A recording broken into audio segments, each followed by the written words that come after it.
Ya es como una manía lo de beber un poco antes. Buenos días, perdonad, lamento mi retraso y les agradezco como siempre su presencia en la habitual rueda de prensa tras el Consejo de Gobierno ordinario de la Junta de Extremadura. Hoy son breves los asuntos que quiero trasladarles y luego contestaré a todas las preguntas sobre los asuntos de actualidad, que hay muchos, y empiezo por el asunto más relevante que el Consejo de Gobierno ha aprobado en su reunión de esta mañana y que tiene que ver con la innovación que junto con la investigación entendemos que es un pilar clave, un pilar estratégico del desarrollo regional. Y lo entendemos así y así lo hemos venido demostrando en todas las decisiones que hemos venido tomando a lo largo de estos 2 años, porque es verdad que al llegar a la Junta de Extremadura nos encontramos un panorama desolador y encontramos un grave déficit en materia de investigación que tiene un nombre y es la inacción y los recortes que en estas políticas públicas realizó el Gobierno del Partido Popular de José Antonio Monao.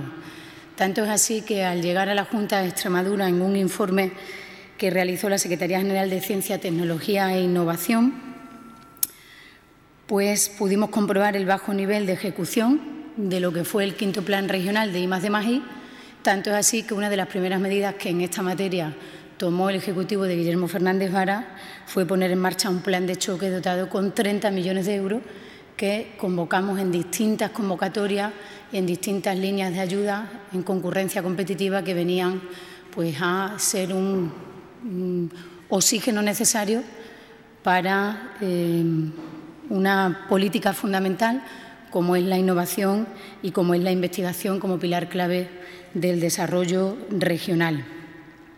Y al mismo tiempo que inyectamos esos 30 millones de euros en ese plan de choque que realizamos en el año 2016, nos pusimos manos a la obra a trabajar para poder formalizar, para poder escribir, para poder programar el 6º Plan Regional de Investigación, Desarrollo Tecnológico e Innovación 17-20, que se aprobó en el verano del año 17 y que viene a ser el instrumento básico de la planificación de las políticas públicas en materia de investigación de nuestra comunidad autónoma. Un 6º Plan de Innovación que venía con una cantidad presupuestada de 844 millones de euros para su desarrollo a lo largo de los 4 años que abarca. En su elaboración, además, estuvieron involucrados los agentes sociales y económicos, también la Universidad de Extremadura y el sector de la ciencia. Por supuesto, contamos también con la participación en este proceso de los grupos parlamentarios en la Asamblea de Extremadura. Y desarrollar este 6º Plan de Innovación en la región nos permite venir a lo largo de las últimas semanas y en estos 2 años de manera constante convocando distintas ayudas y convocando distintas líneas que vienen a fortalecer un sector que creemos estratégico para el desarrollo regional. Es el caso de hoy, con la aprobación de las ayudas para la realización de proyectos de investigación en los centros públicos de I+D+I de la región, con un presupuesto de 9.200.000 euros cofinanciados en un 80% por los fondos FEDER. El objetivo, por tanto, de estas ayudas de 9.200.000 euros que hoy convoca la Junta de Extremadura es contribuir a que los equipos de investigación puedan realizar proyectos y puedan, por tanto, fortalecer el SECTI de nuestra comunidad autónoma.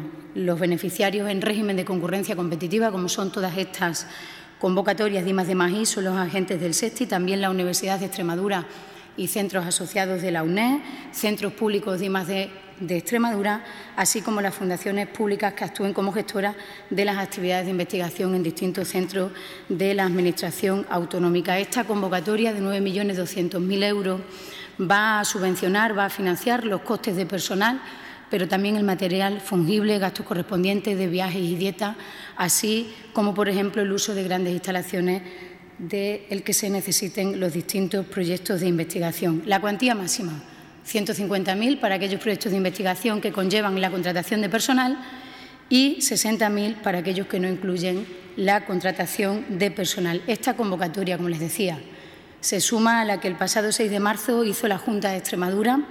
Aquella tenía que ver con la divulgación y la transferencia del conocimiento por valor de 7.500.000 euros, que era la pasada convocatoria del Consejo de Gobierno correspondiente al 6 de marzo. Sumándolas las dos, las del 6 de marzo y las de hoy, en apenas 15-20 días, 16.700.000 euros para favorecer la excelencia y la competitividad investigadora que, les digo, presentaba, y quiero insistir en ello, un déficit importante hace 2 años y medio, cuando los socialistas llegamos al Gobierno de la Junta de Extremadura.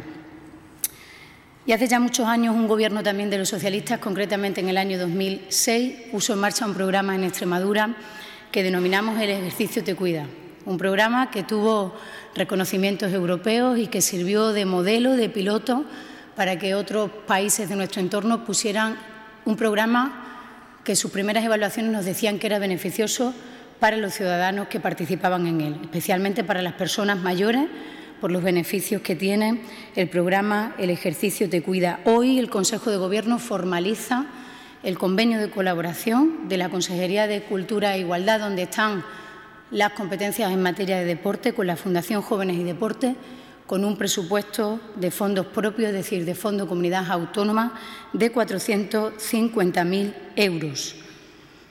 El programa llega a 110 ayuntamientos que cofinancian y que, por tanto, contribuyen al mantenimiento de este programa, que tiene como objeto, con esa dotación presupuestaria, poder contratar a 28 técnicos. 27 están en las distintas zonas y comarcas en las que se desarrolla este programa, y hay un técnico que se destina su trabajo o que se encarga principalmente de la evaluación permanente de los beneficios del mismo, un técnico que en la legislatura pasada se eliminó y que nosotros en la formalización de hoy de este convenio recuperamos, porque entendemos que un programa con estas características ha de tener una evaluación y, por tanto, una propuesta de estudio y de mejora permanente que lo mantenga en el tiempo y que cada vez lo haga mejor, que es el objetivo de la Junta de Extremadura y de los ayuntamientos que cofinancian junto con nosotros este programa. Pero además hay otra novedad importante, y es que recuperamos en este convenio y en la puesta en marcha y en el desarrollo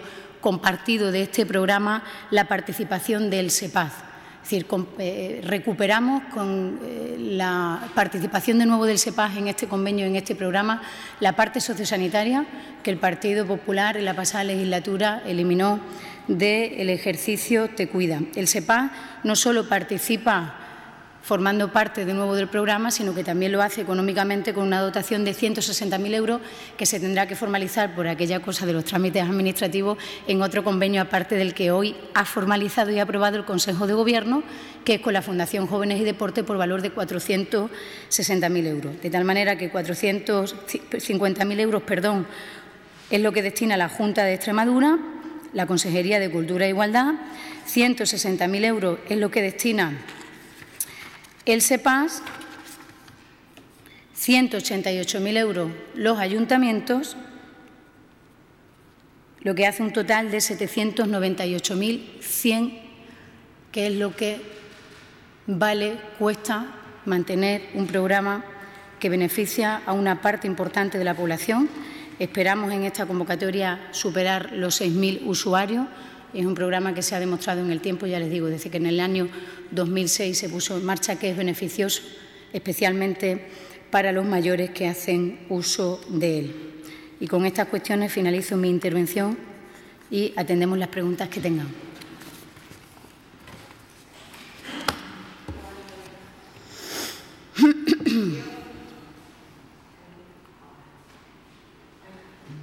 ¿Cómo se va a seleccionar a los ayuntamientos? ¿Cómo sabemos cuáles son los ayuntamientos beneficiarios? Los ayuntamientos participan de manera voluntaria. Y aquel ayuntamiento que quiere participar en este programa es una iniciativa del propio ayuntamiento, y no tengo delante la relación, pero sí que formará parte de la reseña al Consejo de Gobierno para que usted sepa con nombres y apellidos cuáles son los ayuntamientos que forman parte o participan en el programa El ejercicio te cuida. Localidades en las que se está desarrollando durante el año 2018, porque estamos en el mes de marzo y ya está. Valverde de Leganés, hay distintas zonas. Zona 1, que es de la comarca de Olivenza, Valverde de Leganés, Higuera de Vargas, Montemolín, Nogales. Zona 2, Don Benito. Tiene la relación que me parece quizás demasiado extenso y tedioso leérsela, pero se la vamos a proporcionar en la propia reseña del Consejo de Gobierno.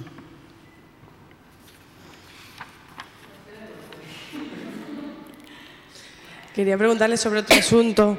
Los trabajadores de Leda siguen, o la propia empresa sigue reclamando que existe una deuda de 625.000 euros. La Junta lo niega. No sé si puede explicarnos esto y si se sabe ya qué se va a hacer si finalmente Leda suspende o cancela esas 25 rutas a partir del 2 de abril.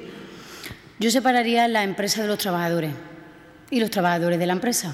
Por tanto, nuestro respeto al conjunto de los trabajadores de Leda que en estos momentos leerán la prensa y conocerán las noticias con bastante preocupación, como lo haríamos cualquier trabajador ante noticias de nuestra propia empresa, atendiendo al contenido de las mismas y a la situación de las mismas.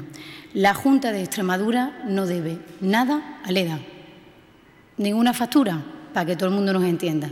Usted me debe a mí una factura desde el mes de marzo y no me la ha pagado. No, la Junta de Extremadura no debe nada a Leda. Tanto es así que la obligación de servicio público está pagada y tanto es así que el dinero que paga la Junta de Extremadura para subvencionar el 50% de los billetes de autobús, lo que conocemos como la tarjeta SATE, que va destinado a subvencionar el billete de distintos colectivos de la sociedad, como pueden ser las personas jubiladas, las mujeres víctimas de violencia de género o los estudiantes, está pagado a 31 de diciembre del 2017. La semana que viene, si no la otra, vendrá la nueva convocatoria de la tarjeta SATE al Consejo de Gobierno. Por tanto, la Junta de Extremadura no debe nada a la empresa Leda. Y dicho esto, estaría bien que no se utilicen medias verdades. Y dicho esto, y ante la difícil situación que se plantea, la Junta de Extremadura, como gobierno diligente que es, tiene que sentarse y se va a sentar con la empresa Leda, como no podía ser de otra manera, para buscar soluciones. Pero no utilicemos medias verdades, porque la Junta de Extremadura no debe nada a Leda. Y dicho esto, si la empresa Leda decide no seguir con esas 15 líneas afectadas, la Junta de Extremadura asegura al conjunto de los ciudadanos que el servicio se va a mantener, incluidos los funcionarios de nuestra Administración, que son muchos los que diariamente utilizan ese servicio para venir a trabajar a las distintas consejerías de la Junta de Extremadura. No se pueden utilizar medias verdades, no debemos nada a la empresa Leda. Eso no quiere decir que no estemos preocupados por el problema y que nos vayamos a sentar con ellos a hablar y a estudiar las posibles soluciones. Y ante el anuncio, por llamarlo de manera respetuosa, a que dejo de hacer las líneas, la Junta garantiza que las líneas se van a seguir prestando. No es la única empresa que se dedique a esa cuestión. La Junta de Extremadura hará lo que tenga que hacer para garantizar que los ciudadanos se puedan seguir montando en el autobús y utilizándolo para lo que habitualmente se vienen utilizando en esas líneas. Esa es nuestra obligación, como también la Junta de Extremadura puso en marcha la obligación de servicio público atendiendo a la situación que esta empresa en el verano del 2015 nos hizo saber.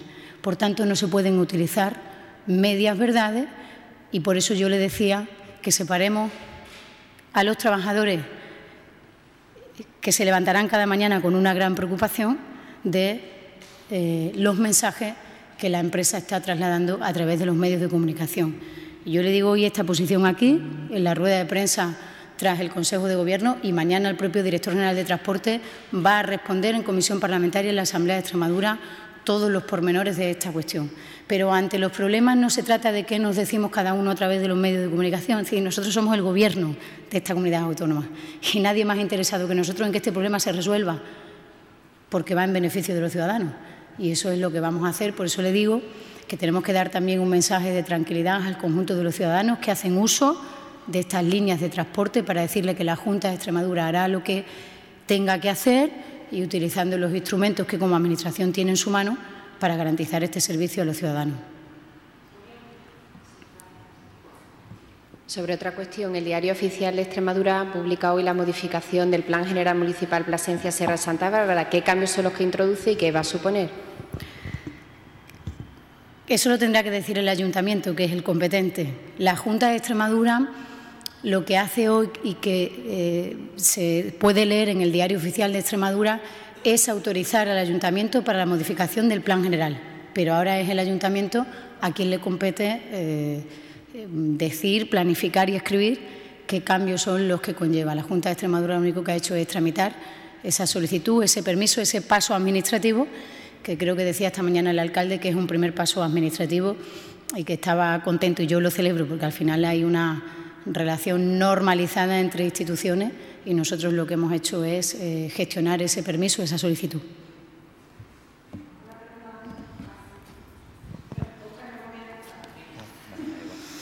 Sí, yo le quería preguntar por otro tema en cuanto al sistema financiero. Una de las entidades que tiene mayor arraigo, que es el Banco Caixa Geral, de origen portugués, quiere vender su red. Tiene muchas oficinas en Extremadura. Liberbank ya ha anunciado que estaría interesada, pero eso puede provocar, como hemos visto en ocasiones anteriores, duplicidad de oficinas, despidos, etcétera.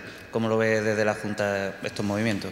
Pues no podemos aventurarnos a una cuestión que no está sobre la mesa todavía. Por tanto, atendiendo a los problemas que ya tenemos con la exclusión financiera, que son muchos, no nos vamos a aventurar al capítulo 2 cuando está por resolver el capítulo 1. Y eso yo creo que en estos momentos es la respuesta más prudente. Volviendo al tema del programa de ejercicios de Cuida, comentaba que se produciría la contratación de 28 técnicos. ¿Sería para renovar los contratos de los técnicos que están actualmente o se contrataría nuevos técnicos? Ya lo están. Aunque hoy formalicemos el convenio, este programa está con normalidad funcionando desde el 1 de enero del presente año 2018. Por tanto, lo que hacemos hoy es formalizar administrativamente el convenio que tiene que tener el acuerdo del Consejo de Gobierno por la cantidad económica a la que se refiere, la que conlleva. Pero ya está normalizado y después de toda la convulsión que hubo, está normalizado. No solo normalizado, está mejorado por aquellos que lo crearon, que fue también un gobierno de los socialistas en el año 2006. Hemos recuperado la figura del técnico que evalúa y estudia y hace propuestas de mejora anualmente. Hemos recuperado la parte del SEPA y, por tanto, se normaliza la situación y hoy se formaliza con acuerdo del Consejo de Gobierno.